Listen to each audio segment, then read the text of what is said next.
Hello. Mm, mm, mm. 1, 2, 3, 4. 1, 2, 3, 4.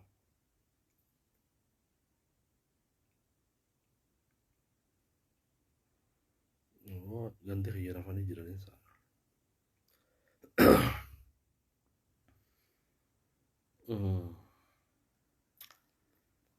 Yaadda me.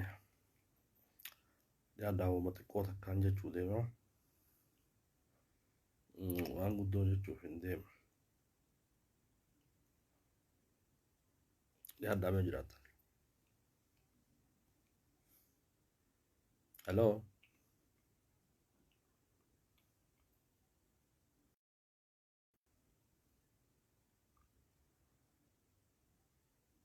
Waanuma gabaabduu takkaan jechuu deema.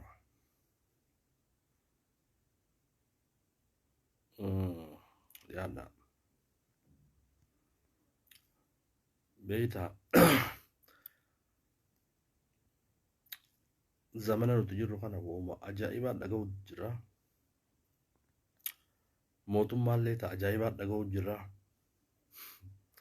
Niiwusii mootummaallee yookaan oduu mootummaallee tanuma ajaa'ibaa dhaga'u jira. Afaan siyaasaa kanuma siigaltee takkaan dubbatamin addunyaa tanarratti afaan akkasii dhaga'u jirra. Waanuma adda addaan dhaga'u jirra beekta. Mootummaan amma Itoophiyaa bulchaa jirtu mootummaa takkaa biyya addunyaatii fi Afrikaa keessattis takkaan dhaga'een mootummaa akkasii dhaga'u jirra. Waan isiin hojjettus waan addunyaarra siigaltee hin galmeessu jiranii. Waan jecha siyaasaa keessatti takkaan mul'atiin warra bilisiginnaa kana biratti mul'achaa jiranii. Ani gaa kana akka siyaasaa qabnaaf moo siyaasaa keessatti siigaltee wanni isaan godhaa jiran hin mul'anne hin dhageenyes addunyaarraa seenaa siigaltee addunyaa keessatti seenaa Itoophiyaa keessattis hin dhageenye waan akka mootummaan amma godhaa jirtu tun waan siigaltee waan ajaa'ibaa. Seenaa Afrikaa keessattis ni beekna. Seenaa Afrikaa ni beekna. Seenaa addunyaallee egaa ni beekna. Seenaan Itoophiyaa silaa'uu seenaa gabroonfataati, seenaa nafxinyaati, seenaa Minilikii, seenaa Hayilesillaaseeti, seenaa Limna Dingilii, seenaa Mangistuu Hayilamaariyaamii, seenaa Yohaannisii, seenaa Teediroos. Seenaan nuti akka Itoophiyaatti barnoota Itoophiyaa keessatti barachaa turre kanuma siigaltee olaantummaa nafxanyaa waan nuti istirii keessatti barachaa turre istirii Itoophiyaa keessatti biyya Itoophiyaa jaamtu san keessatti biyya san keessatti olaantummaa kan qabu warra nafxanyaa yookaan saba Amaaraa ta'utti barachaa turre. Wanni amma dhufaa jiru mootummaa seenaa irratti takkaa siigalteen dhaga'in. Mootummaa seenaa irratti takkaa waan isiin dalaydu takkaan dhaga'in. Tawaan siigaltee kitaabni siigaltee silaa jiinas buukiin jarri kun hin naqan malee silaa galmaa'uu fi qaba. Waan takkaa siigaltee siyaasaan keessatti hin jirre warra siigaltee galmeessaa jiru. Kan akkam jettee siigaltee akka afaan siyaasaatiin akka warra bilisiginnaa kanaaf waa jettu hedduu nama dhiba beekta. Ibsa Aliyyee Bagana gaan dhufte. Kanaaf dhiyaadha. Mee yeroo takka siigaltee akkaatuma siigaltee mootummaan Itoophiyaa mootummaan bilisiginnaa itti siigaltee uummata keenya bulchaa jirtu haasawni isaan dubbachaa jiran akka nama tokko mee siigaltee walitti kolleekti godha laala. Mee walitti siigaltee walitti kuusaati haasa'uu isaanii ilaala. Jechi keessa argattu jecha ajaa'ibaati. Takkaa sii galtee seenaa keessatti mootummaa akkanaa arginee hin beekne. Takkaa seenaa keessa mootummaa sii galtee parsantii 95 97 faradu takkaa sii galtee hin dhageenye jechuudha. Dhugaa dubbachuudhaaf meeqa dhagee jiru as kennuu danda'a. Kanaaf waan hedduu nama ajaa'ibsiisaati. Wanni sii galtee ilmaan amaaraa dalagu jiruun kun. Kanaaf yeroo illeen sii galtee hin jirtu, yeroo illeen deemtee jirti. Anillee akkuma tasaatti niin seena jee yaadeetii miti. Kanaaf baga nagaan dhuftanii. Wanni na ajaa'ibsiise beektaa shaggar cafee araaraa baga nagaan dhuftee jira baga nagaan dhufte. Wanni na ajaa'ibsiise beektaa kalee galgala dookumantarii tokkoon laale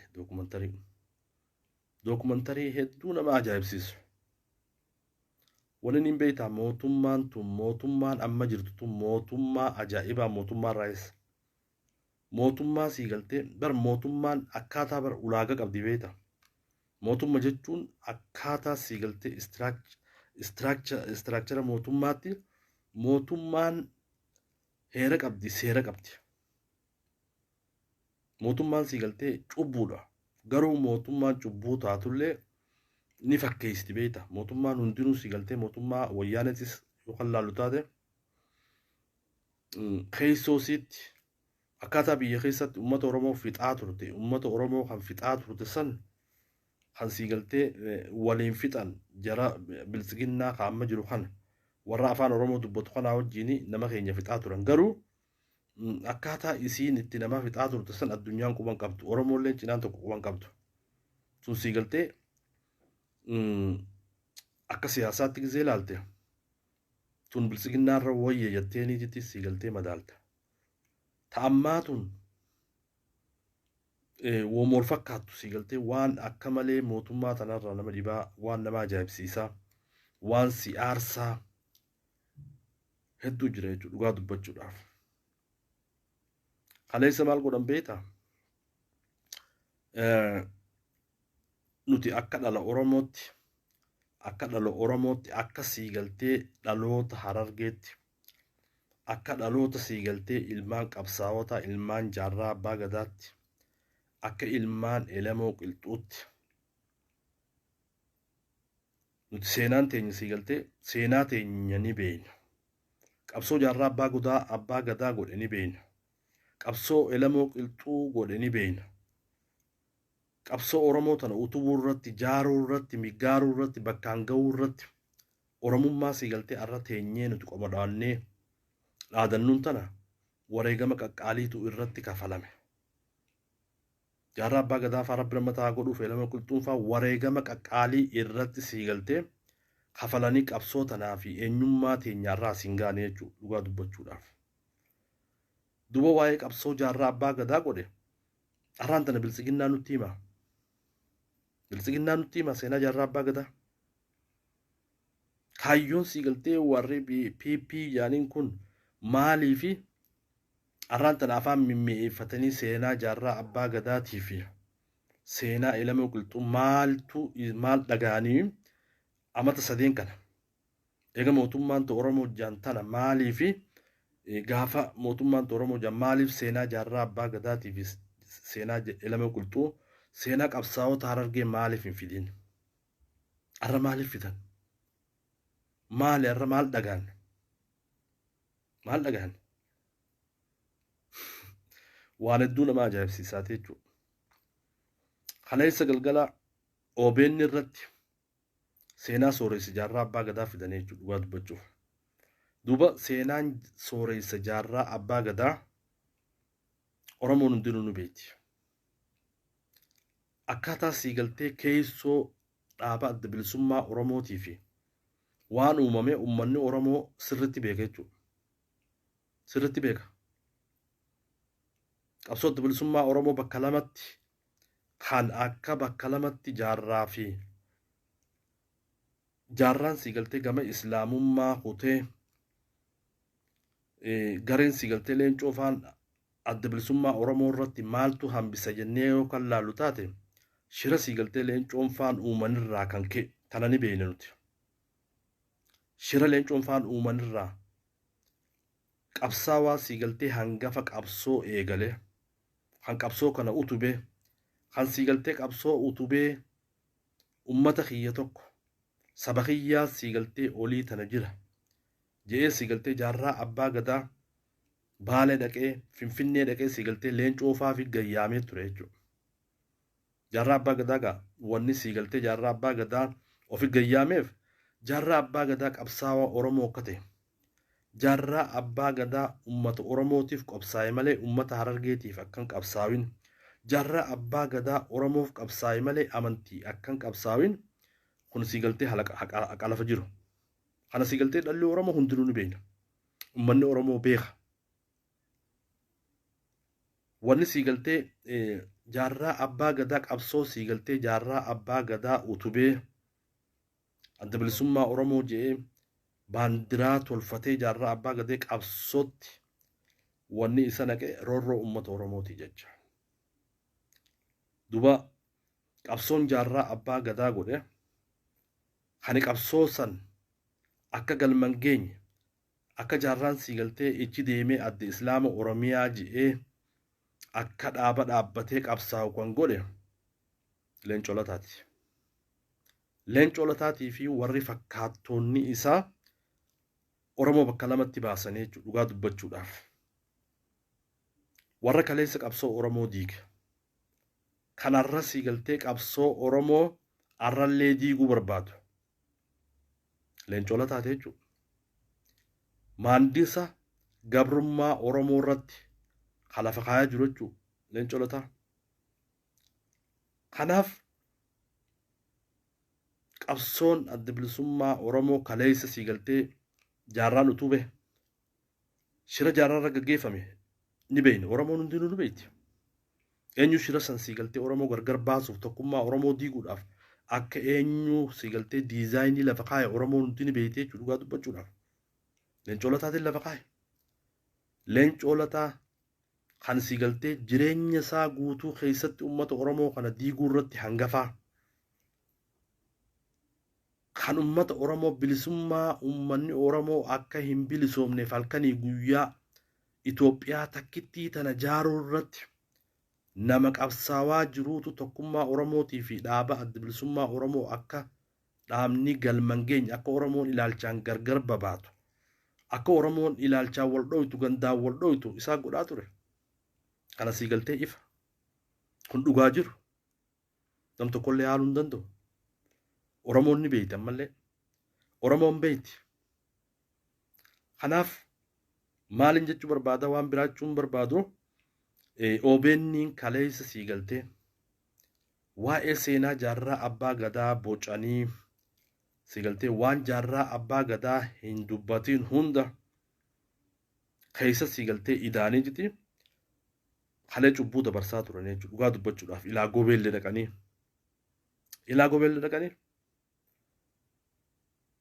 jaarraa abbaa gadaa jee namichi bara waan nama ajaa'ibsiisu keessaa bara jaarraa abbaa gadaa namni mootummaa ta'u mootii ka ta'u oliin dhufaa namni san siigaltee amas Oromoodha amas sadii bulchaa amas sadeen kanaan ka amas sadeen kana bulchu qoree karaarraa fuudha. Oromoon siigaltee obsa qabaachuu qabdi. Jaarraa abbaa gadaa siigaltee hangafni qabsoodhaaf hangafni ummata Oromootiif dhalate kan ummata Oromootiif du'e kan ummata Oromootiif wareegama kafale arraan tana mootummaa siigaltee nafxanyaa tan ummata Oromoo fixaa jirtu tajoollee Oromoo fixaa jirtu ta dhalaa Oromoo gudeedaa jirtu mootummaa diktaataraan addunyaarraa itti namni itti qixxaatu hin jirre tana jaarraa abbaa gadaa sirna nafxanyaa ka amma abiyyiin faan deebisuu deeman kana jaarraa abbaa gadaa siigaltee kana ni deegara jaarraa abbaa gadaa jaarraa abbaa gadaa bar qabsoon jaarraa abbaa gadaa eenyummaa siigaltee arra abiyyii fi warri phiiphii balleessuu deeman tanaa jecha jaarraa abbaa gadaa qananii dhiisee qabsoo tanaaf bahee nafxanyaarra nama qabsaawaa ture beeku jaarraa abbaa gadaa nama akkasiiti. nama siigaltee ati OBN irra baatanii itti qoostanii miti. Nama OBN irra baatanii jaarraa abbaa gadaa akkana je'ee jettanii warra dabballee humaan beeyne siigaltee wallaaltota wali qabatanii TV keessan qaba qollootiin itti qoostanii mi jaarraa abbaa gadaa. Jaarraa abbaa gadaa nama siigaltee eenyummaa Oromoo tana mul'isuu irratti ummata Oromoo kana eenyummaa barsiisuu irratti nama qabsaawaa ture. Nama qabsaawaa ture. Sirna isin siigaltee lafaa kaasuudhaaf halkanii guyyaa hojjechaa jirtan kanaa wajjin falmii wal qabaa sirna nafxenyaa dura dhaabbatee bilisummaa ummata Oromootii fi eenyummaa Oromummaa tana tiiksuudhaaf nama qabsaawaa ture jaarraa abbaa gadaa. Nama qabsaawaa ture. Kanaaf waan akka maleeti. Kanaaf cubbuun isin dalaguu deemtan ifa jechuudha. Seenaan jaarraa abbaa gadaa mootummaan siigaltee Oromiyaa tajaantuun amma 27 mootummaan cubbuu mootummaan ergamtuun siigaltee Tigireen jaarrattee ammaas Abiy jaarratte tun tamaqaa Oromoo yaammatu tun amma 27 seenaa jaarraa abbaa gadaa maaltu fiduu isin dhorke. Jaarraa abbaa gadaatiif qooda keessan. Yeroo ayyaana kabajjan maqaa jaarraa abbaa gadaa ni dhooytanii. Yeroo waan takka gootan maqaa jaarraa abbaa gadaa ni dhooytanii. Yeroo daandii eebbiftanii waaqoo guutuutii fi siigaltee qabsaa'ota Oromoo kabiraatiif yeroo maqaa moggaaftan jaarraa abbaa gadaatiif maa maqaa tokko moggaasin nama qabsoo Oromootiif hangafaati nama Oromoo tanaaf qabsaawe nama eenyummaa siigaltee Oromummaa tanarratti eenyummaa Oromummaa tanaa jecha wareegama kafale maaliif hin godhin? Arra maal dhageessan? Maal dhageessanii dookumantarii gobeellee dheexanii maaliif waraabdan? Nuti kaayyoo isin siigaltee gobeellee dheexaniif beeynaa jechuudha. Waan isin godhuu deemtan beeynaa jechuudha. Shira isin lafa kaa'uu deemtan beeynaa jechuudha. Shira keessan ni beeyna. Ni beeyna dhugaa dubbachuudhaaf. Arraan tana siigaltee wanni gobeellee dheexanii waan jaarraa abbaa gadaa hin jiin cubbuu jaarraa abbaa gadaa irratti oofaa jirtan waan isin siigaltee kana gootaniif Oromoon beeyti. Uummanni Harargee beeka. Oromoon balloon ni beeyti dhugaa dubbachuudhaaf. Jaarraa abbaa gadaa siigaltee sirna isin amma deebisuu deemtan sirna harkaa fi harmaa fi uummata Oromoo siigaltee gabrummaa hamtu keessa fixaa ture san dura dhaabbatee jaarraa abbaa gadaa eenyummaa Oromummaatiif qabsaa'aa ture. Jaarraa abbaa gadaa kanaaf qabsaa'aa ture. Kanaaf qananii dhiisee siigaltee eenyummaa Oromummaatiif qabsaa'aa ture. Arraan tana siigaltee jaarraa abbaa gadaa irra dookumantarii daleedanii cubbuu irra keessanii. Maaliif cubbuu irra keessan? Maarra keessan? Jaarraan siigaltee warra artifishaalii warra mootummaa siigaltee dhufaa dabraan isin jaarratee Oromoo ajjeesisuudhaaf fi Oromoo hidhisuudhaaf warra kanaa kan siigaltee warra kanaa warri bilisiginnaa kun mooraalii itti siigaltee jaarraa abbaa gadaa itti hoomattan mooraalii siigaltee jaarraa abbaa gadaa irratti cubbuu irra keessan hin qabdan jechuudha dhugaa dubbachuudhaaf. Hin qabdan. Kanaaf waan akka malee nama ajaa'ibsaati. Dookumantarii san sirriitti ilaalaa ture.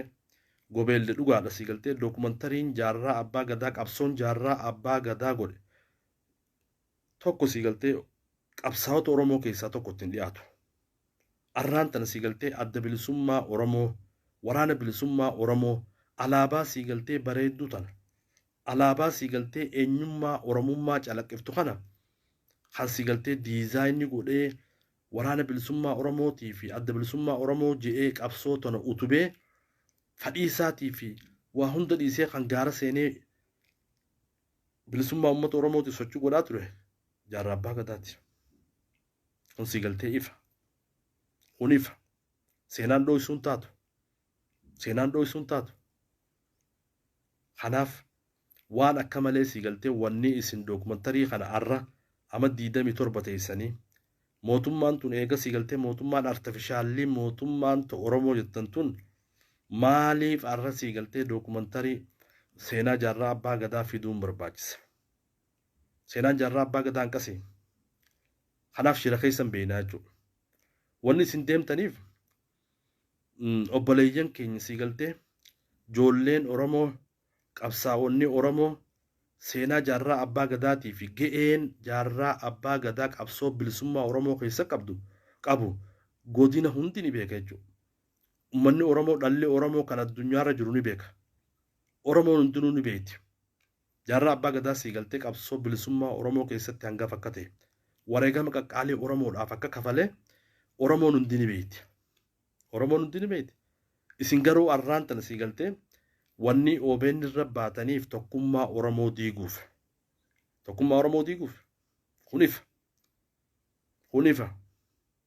Wanni isin qophootanii ol baatanii dookumantarii isaan fiddaniif arraan tana siigaltee qabsoon bilisummaa Oromoo ijoolleen Oromoo qaqqaaliin waraanni bilisummaa Oromoo yeroo itti siigaltee dhukkee isinirraa kaasaa jiru tanatti wanni siigaltee dookumantarii isaan fiddaniif Oromoo ilaalchaan gargar baasuuf.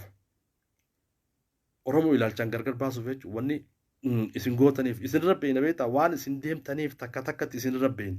Oromoo ilaalchaan qooduuf Oromoo siigaltee amantaan gargar baasuuf qabsoo Oromoo ta siigaltee gara fuulduraa deemaa jirtu tana isin amma kaalkuleeshina gufuu qabsoo Oromoo tana garamiin itti taanaa kaalkuleeshin qopheessitanii itti deemaa jirtanii jechuudha.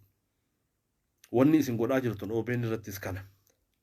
Arraan tan uummanni Oromoo ijoolleen Oromoo qabsaawwanni Oromoo kan yeroo arraan tanaa siigaltee mootummaa shiraa mootummaa sirna mililik deebisuu deemtu tana wanni dura dhaabbatee qabsaawaa jiruuf eenyummaasaa tanaatu irraa fuudhamuu deema. Eenyummaa Oromummaa tanaa baduu deema. Kanaaf qabsaawaa jiran. Warra kana siigaltee qabsaa'u jiru kana ijoollee Oromoo dhala Oromoo qabsaawota Oromoo woboo Oromoo ta qabsaawaa jirtu tana ummata Oromoo kakaaftee gandaan ilaalchaan gargar baaftee qabsoo Oromoo tana dadhabsiiftee amata 100 Oromoon akkan kaaneen godhaa san mirkaneeffachuu fi shira kana xaxaa jirta jechuudha dhugaa dubbachuudhaaf. Shira xaxaa jirta. Arraan tana dhugaa dubbachuudhaaf bakka isin yaaddan san qabsoon Oromoon jirtu. Hin jirtu. Wanni isin godhaa jirtan beektu. Qabsoo bilisummaa Oromoo tana yeroo hundaa'uu Wallaggaatu hoogganaa. Akkamiin siigaltee Wallagga qabsoo hoogganti jettanii ilaalcha akkasiitiin Oromoo gargar baasuu yaaddu jechuudha. Hin milkooytan. Arraan tana siigaltee Oromoon gandaa fi gosaa fi amantiidhaan walirra kaaftee gabrummaa Oromoo irratti dheeressuun barrisaa dabree jira. Barri dabree jira. Maroon nu haggonu. Liban gurraachaa nu haggonu. Oromoon siigaltee yaade isin siigaltee kaalkuleeshinii isin qopheessitanii Oromoo gandaa fi gosaa fi amantiin addaan qooduu irratti waraana bilisummaa Oromoo keessa ilaalcha badaa kana sila akka yaada keessaniin neeyxanii Oromoo gargar baasuudhaaf kaalkuleeshiniin isin dhawaa jirtan isin jalaa fashalaa jira. Isin jalaa fashalaa jira. Torbee kuti kana keessa maal dalagaa jirtu beektu? Waraana bilisummaa Oromoo keessatti siigaltee mirga amantiin kabajamu jettanii jite gallakkiftanii dibbee akkanaa oofaa jirtan. Hin milkooyne tanaanis. Hin milkooyne. Waraanni bilisummaa Oromoo siigaltee yoo siigaltee harku baattan mee deemaati siigaltee waan waraanni bilisummaa Oromoo gallakkise laala. Mirgi amantii arraan tana waraana bilisummaa Oromoo keessatti kabajamaa jira. Soomana kuti kana keessa maal godhamaa turte ijoolleen Oromoo? Ijoolleen Oromoo takaleessa woboon Oromoo takaleessaa sanii miti. Woboon Oromoo arraan tana humna baratte. Humna keessoon isaanii keessa dimokiraasiin jiru. Humna siigaltee xiiqiidhaan ummata Oromoo gabrummaa jalaa baasuudhaaf warra qabsaawaa jiru malee warra isin siigaltee warri humaan beeyne mootummaan siigaltee zeeroon tun waraana bilisummaa Oromoo diiguudhaaf kaalkuleeshiniin isin qopheeffachaa jirtan itti milkooyne. Kanaaf waa baradha. Yeroo hedduu isiniin hin jabu. Namni nama waa beekutu waa diiguu danda'a. Nama waa beekutu qabsoo Oromoo tana gargar baasuu danda'a. Addunyaan tun bara uummanni addunyaa kun akka itti isin beekuun beektaa warra PP. Mootummaa addunyaa irratti faradaan tokkoffaa tasiigaltee waan dubbattuu fi waan dhiiftuu hin beeynetti bara addunyaan guutuun miidiyaan addunyaa guutuun akkasitti isin beeka. Uummata kanaatu arraan tana lafaa ka'ee qabsoo Oromoo maroon siigaltee Wallaggaa maarreen siigaltee Shawaadhaa qabsoo tana Harargee eegalee qabsoo tana Harargeen eegaltee akkamitti siigaltee ummanni Harargee kun jaarraa abbaa gadaa faan qabsoo eegalanii arraan tana ammallee kun Wallagumaatu isin bulchuu deema. Ummanni Oromoo kanaafuu qabsoo bilisummaa Oromoo tana deeggarinaa jettaniitu olola gallaksaa jirtan. Kun siigaltee yeroon isaa kutee jirta. Yeroon kutee jira. Leencoon takkatti milkaa'ee jira. Leencoon takkatti milkaa'ee amma booda siigaltee qabsoo Oromoo gandaan gosaan amantiidhaaniin addaan qooda yoo ta'e hin dandeessu.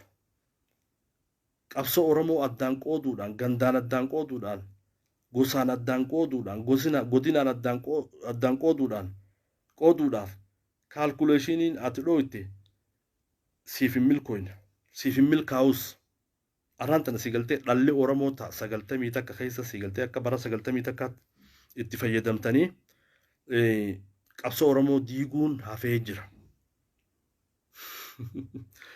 Kanaaf yaa ummata yaa bilxiqinnaa yaa phiiphii ani yeroo hundaa'u siigaltee waan hin dhaamse isinii dhaamu tokko jira. Waa baradhaa arraan tana siigalteen qabsoo tana maroo warra Wallaggaati haa warra Gujiiti haa warra Shawaati warri Arsii maal eessa jira warri siigaltee Harargee eessa jira tooftaa biraa fidadhaa tooftaan tun obbaatee jirti. Ummanni Oromoo bilisummaa barbaada. Hawaasni Oromoo bilisummaa barbaada. Gabrummaa isin ummata keenyarra siigaltee sirna duraanii ka isin kaa'uu deemtan kanaaf ummanni Oromoo qabsaa'u jira. Onneen ummata Oromoo siigaltee gabrummaa isin nafxanyaata deebisuu deemtan tanarratti qabsaa'uudha malee godinaa fi gandaa fi amantiin kaalkuleeshiniin isin qopheeffattanii Oromoo addaan diiguudhaaf siigaltee sochii godhaa jirtan ittiin milkooytan. Arraan tana siigaltee dhala Oromoo ummata Oromoo warri biltsiginnaa kaadireen biltsiginnaa seenaa jaarraa abbaa gadaa nutti himuu dandeessan. Seenaa jaarraa abbaa gadaa Oromoon isin caala beekti. Qabsoo bilisummaa Oromoo tanaaf hangafni abbaan Oromoo abbaan qabsoo Oromoo jaarraa abbaa gadaa akka ta'e kun ifa. Ifa kun eenyutti himta? Eenyuuf ibsita? Maaliif sa'a tanatti siigaltee maal godhuuf deemta? Kaayyoon tee maal? Jaarraa abbaa gadaa siigaltee namni gubbaadhaan dhufu nama Oromoo tokko biyya bulchaa ittiin dubbatinaa jaa. Nama Oromoo siigaltee nama Oromoo kan nafxanyummaa deebisuu deemu dhaamsa akkasii dhaama jaarraa abbaa gadaa. Jaarraa abbaa gadaa san hin dhaamne. Cubbuu kaleessa siigaltee OBN irratti oofaa jirtan waan hedduu akka malee nama gaddisiisaati. Jaarraa abbaa gadaa sirna Abiyyi deebisuu deema sirna Minilik kana dura dhaabbateetiti qabsoo dhaabbee qananii keessaa. Eenyu mormuu bee jaarraa abbaa gadaa nafxanyaa sirna nafxanyaa mormuu dhaabbee. Sirna nafxanyaa dura dhaabbachuu fi jaarraa abbaa gadaa hidhannootti seene. Arraan tana siigaltee jaarraa abbaa gadaa lubbuu jiraate Abiyyi deeggara. Yaa tortortu seenaa namaan balleessina. Jaarraa abbaa gadaa siigaltee qabsaawaa dhugaati abbaa Oromooti. Hundeessaa adda bilisummaa Oromooti. Arraan tana siigaltee wanni isin gootaniif wanni isin siigaltee OBN irra baatanii jaarraa abbaa gadaa tana je'ee jaarraa abbaa gadaa wanni isin siigaltee qopheeffattanii itti deemaa jirtan hin milkooytanii. Ammallee hin milkooytanii. Manguddoo siigaltee totorraatu takka ta'umaan beeyne takka. Tana siigaltee kaadireen biltsiginnaa wanni OBN irra teessee siigaltee jaarraa abbaa gadaa silaa arra bilisummaa arra keessa jiru tana silaa arkee mee maaluma ja'a. Yaa doofa. Bilisummaa qabdaa. Dhumaa jirta. Uummanni Oromoo dhumaa jira. Ijoolleen Oromoo bakkayyuutti ajjeefamaa jirti. Sirni Minilik deebi'aa jira. Afaan Oromoo dubbachuun arraan tana magaalaa Finfinneetii fi Adaamaa keessan nama ajjeessaa jira. Arraan tana siigaltee qabsaa'aa Oromoo dhabne bara. Eenyu ajjeessa Haacaaluu Hundeessaa? Eenyutu Abdii Jabbaar Hussein ajjeessa? Eenyu ijoollee Oromoo qeeroo Oromoo siigaltee kaleessa qabsooytee hoolayyii OPDO tana siigaltee aangoo irra keessa eenyu ajjeessa? Eenyu hidhee jira? Mootummaa tami ta'eeti. Bilisummaan tami. Bilisummaan tanaa. Bilisummaan Oromoon xiqqaachuudha. Bilisummaan Amaarri ka'ee Amaara deeggaree Abiyyiin Oromoo arrabsuudha. Tanaa bilisummaan. Kanaaf manguddoon teenya yoo waa dhabdan yoo siigaltee qabeenya dhabdan yoo hiyyummaan isinit jiraatte Oromoon siigaltee qarshii takka takka isinii buuftee waa isinii haa gootu. Kanaaf seenaa jaarraa abbaa gadaatiin hin taphatina. Seenaa qabsaa'aa guddaa kanaan hin taphatina. Seenaa siigaltee Harargeetiin hin taphatina. Qabsoo uummata Oromoo Harargeetiin hin taphatina. Hin taphatina. Haradha. Warra siigaltee akkanaa kanaatutu qabsoo Oromoo qabsoo siigaltee jaarraa abbaa gadaa gaggeesse. Waan jaarraa abbaa gadaa hin jiin siigaltee dhawattanii lafa keessanii itti deemaa jirtan hin milkooytan. Hin milkooytan. Wanni isin yaadaa jirtu beektaa? Jaarraa abbaa gadaa akka isin amma siigaltee godhaa jirtanitti jaarraa abbaa gadaa warra Wallaggaan qabsoo gaggeessu jiru takka waboo je'ee hin deeggarinaa jechuu deemtanii beektaa? Hin deeggarinaa. San jechuu deemtan. Wallaggaan qabsoo haatu hin deeggarinaa jaarraa abbaa gadaa jee cubbuu maa namarra keessa warra cubbuu mootummaa cubbuu haadiree cubbuu jaarraa abbaa gadaa tana ja'a. Jaarraa abbaa gadaa tana ja'a. Jaarraa abbaa gadaa akka keessaniif bar manaamni jaarraa abbaa gadaa harkaa ture manaama bilisummaati bar isin bar manaama ergamtummaa manaama siigaltee Oromoo akkamii ajjeefnaa manaamallee san harkaa turtan harkaa jirtan warri bilisiginnaa kun uummata kanaati isin. Kanaaf hin taphatina qabsoo Oromootiin. Qabsoo Oromootiin taphachuun haftee jirti. Kanaaf namni dura siigaltee qabsoo Oromoo tana diiguudhaaf waa barachuu qaba. Iskuula dhaqaa baradhaa. Waa baradhaa hoolayyii. Hoolayyii. Uummata akkaa garan qabne. Uummata waa beeku silaa taatanii qabsoo Oromoo tana silaa duruu diidan.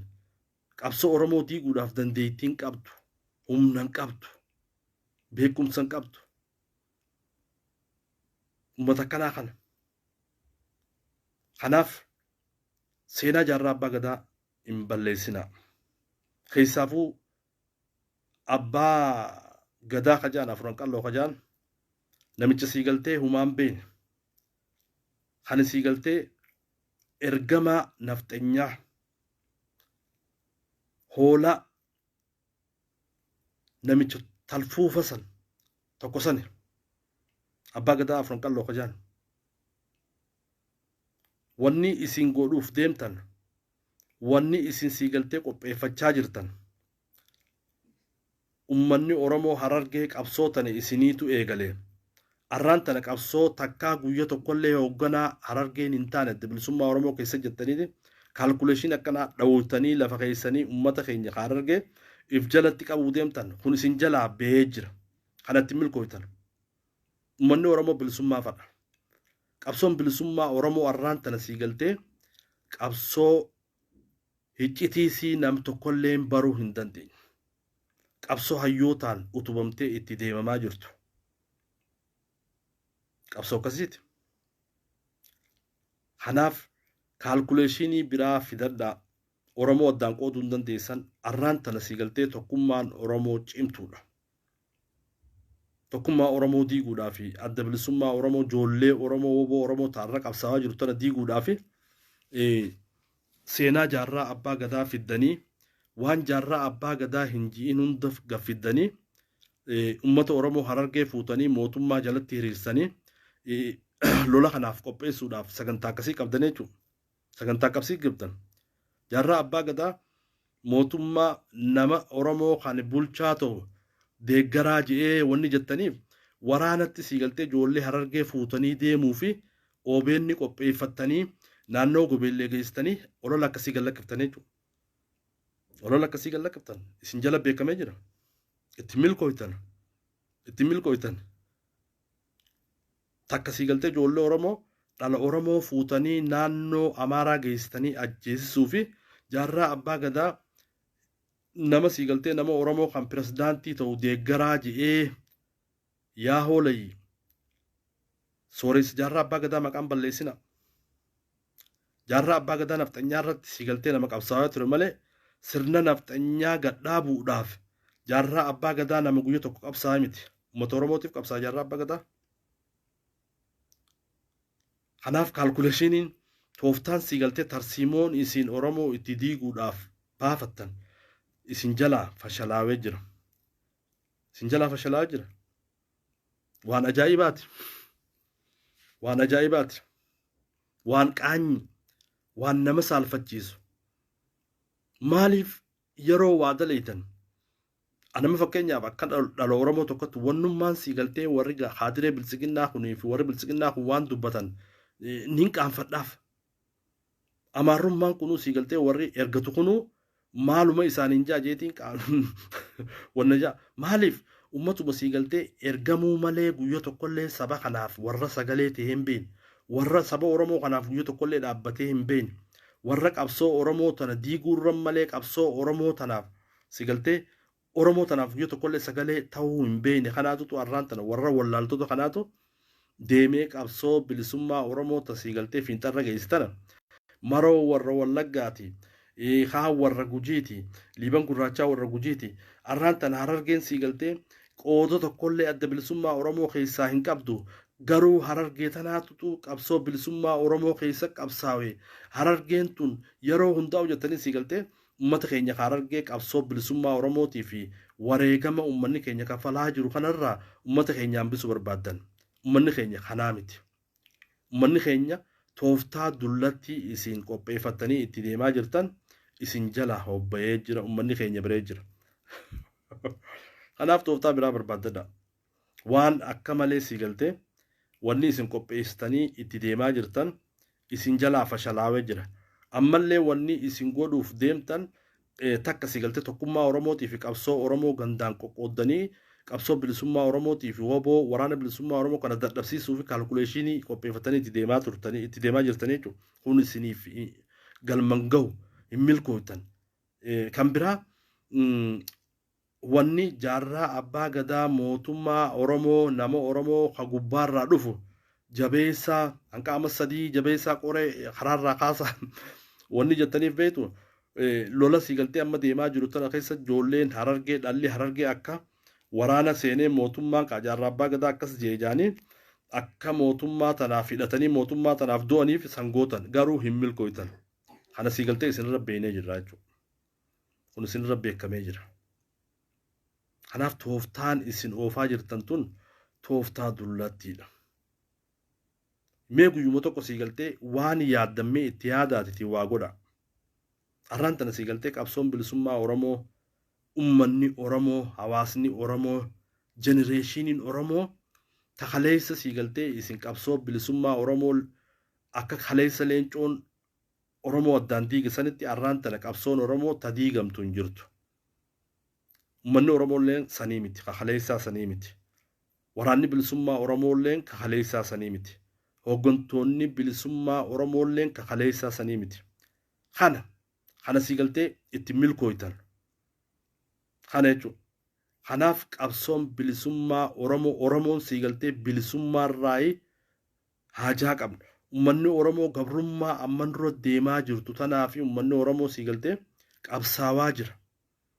Ummanni Oromoo maroo Wallaggaa kaan shawaadha yeroon sii galtee sadarkaan gandaan ummanni Oromoo wal qoodu haftee jirti. Tana bira kunnee jira. Dhalli Oromoo kutee jira. Jenereeshiniin Oromoo kuttee jirti.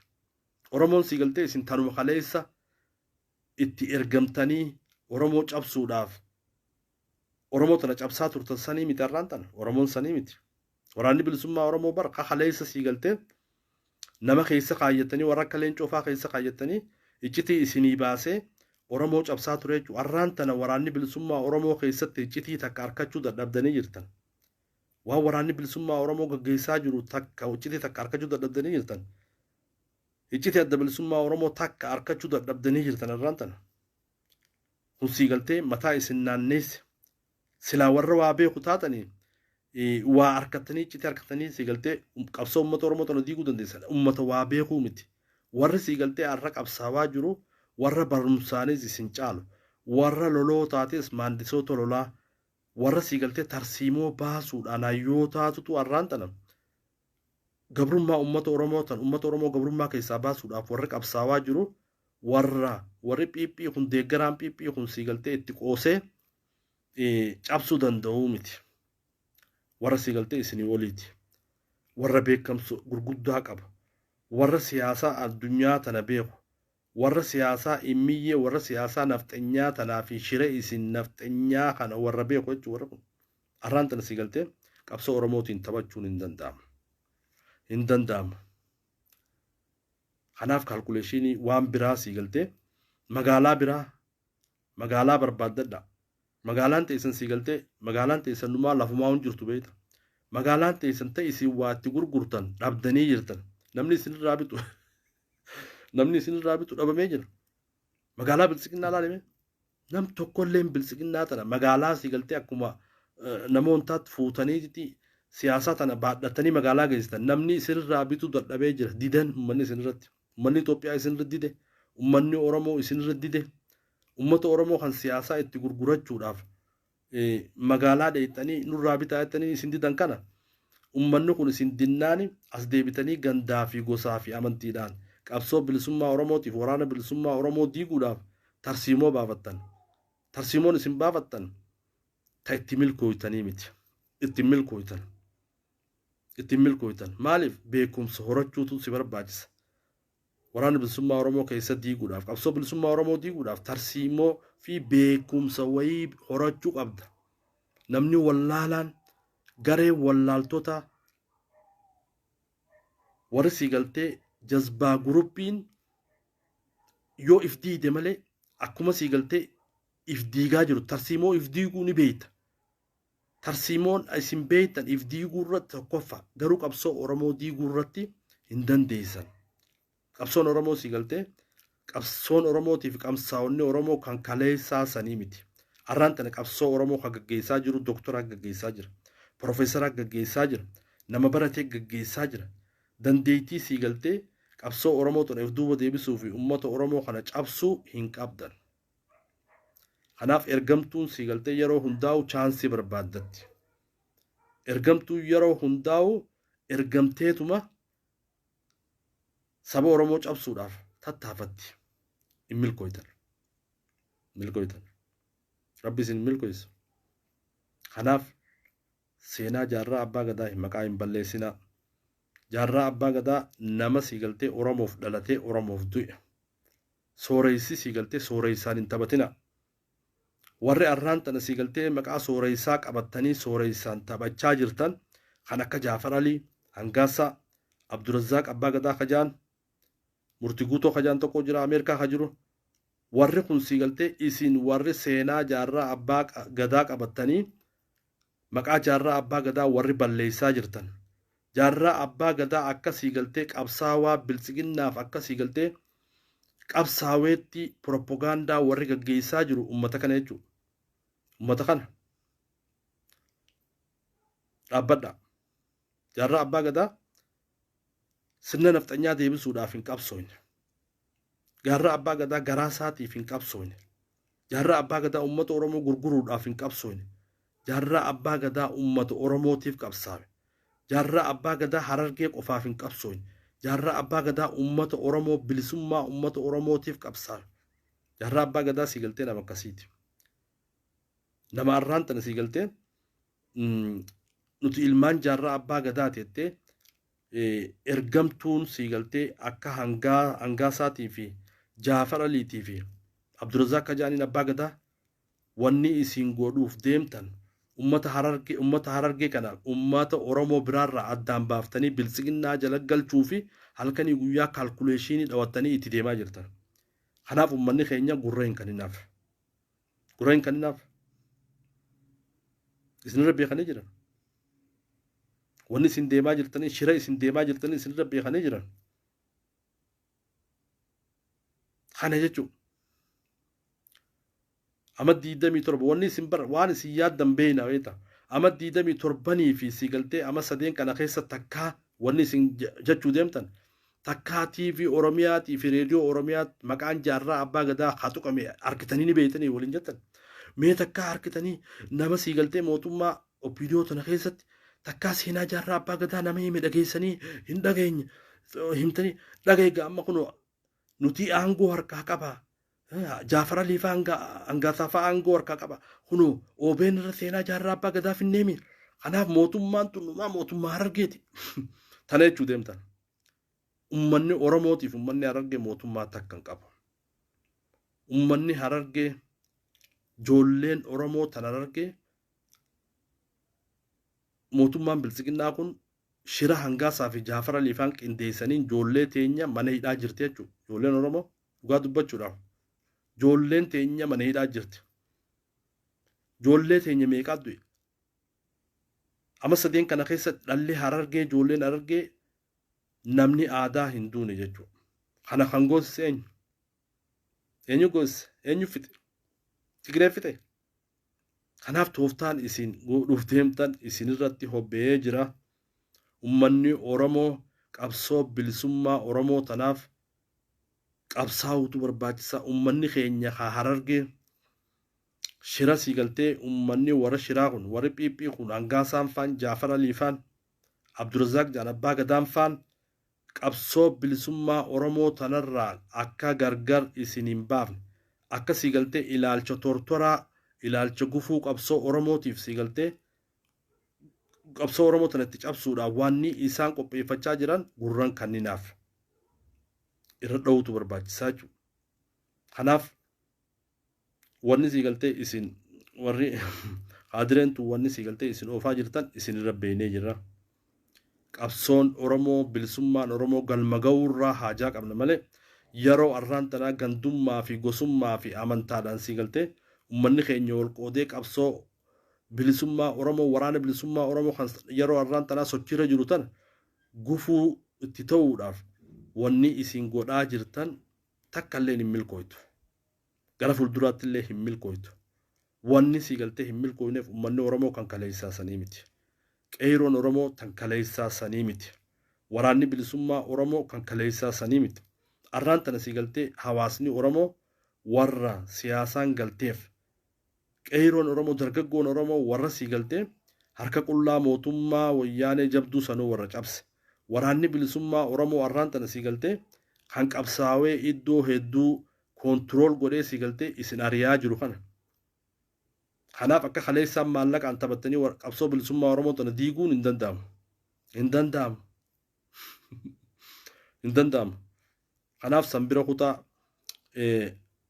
ijoolleen teenya ispeeshaalii siigaltee ijoolleen Harargee waan amma siigaltee qabsoo bilisummaa Oromoo tanaaf duuba deebisuudhaaf nuti ilmaan jaarraa abbaa gadaa jaanii jaarraa abbaa gadaa warri bilisiginnaa warri akka siigaltee Hangaasaa kunfaan qabsoo Oromoof duuba deebisuudhaaf shirri isaan godhaa jiran shirri siigaltee har'a mootummaa harkaa qabna jaanii ijoollee Oromoo fuudhanii naannoo Amaaraa fichisiisuuf wanni isaan shirri isaan lafa kaayaa jiran gurran kanninaaf.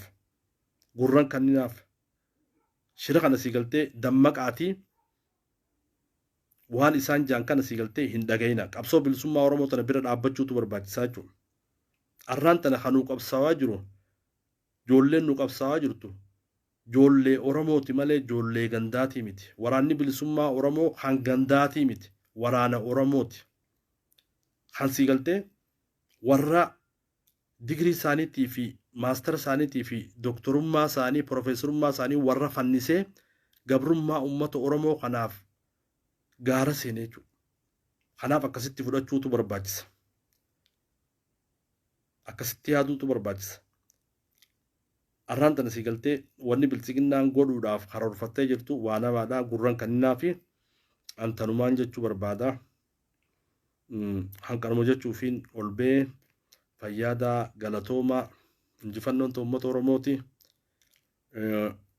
Maqaa jaarraa abbaa gadaa sooressa jaarraa abbaa gadaatii fi jaarraa abbaa gadaa abbaa qabsoo bilisummaa Oromoo abbaa qabsoo Oromoo jaarraa abbaa gadaa sooressi keenya rabbi rammataa godhuu fi kan siigaltee Hangaasaa fi Jaafar Aliitii fi Abdurazaaq itti qoostanii maqaa jaarraa abbaa gadaatiin itti daldaltanii maqaa jaarraa abbaa gadaatiin siigaltee jaarraa abbaa gadaa akkana jeettanii lafa Finfinnee fi maallaqa mootummaa irraa itti fudhatanii jaarraa abbaa gadaa. Jaarraa abbaa gadaa nama Oromoodhaaf dhalatee Oromoof jecha du'e. Kanaaf maqaa sooressa kanaatiin taphachuu dhiisa.